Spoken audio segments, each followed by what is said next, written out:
If you ever seen videos on YouTube where people take boiling water, throw it up in the air out of a pan in frigid temperature, and thought that was neat, you need to watch this. What I'm doing here is I had boiled water, put it in this jug, and I'm going to attempt to shoot it with a high-powered deer rifle, a 7mm Magnum, and I got two other cameras set up. Both of them are on slow motion, one 600 frames and the other one 120 frames a second.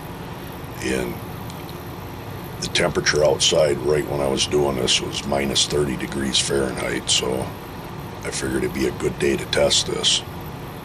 So sit back and watch what happens.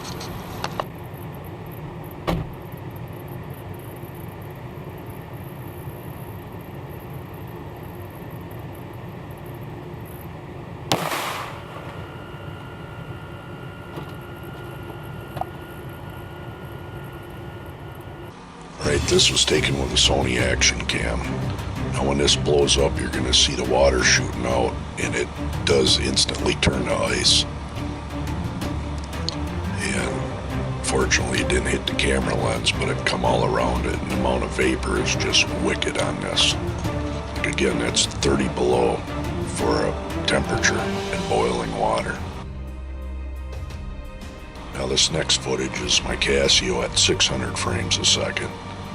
And you can see the water turning to ice as it goes. Along with the amount of vapor in the air, it just filled the entire yard up. But thought this was pretty cool. I mean, it just, talking 50 feet of vapor within a matter of a half a second.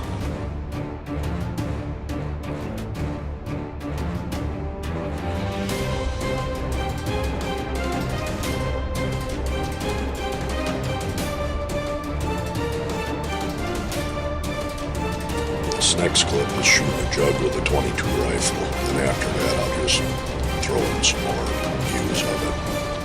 Enjoy.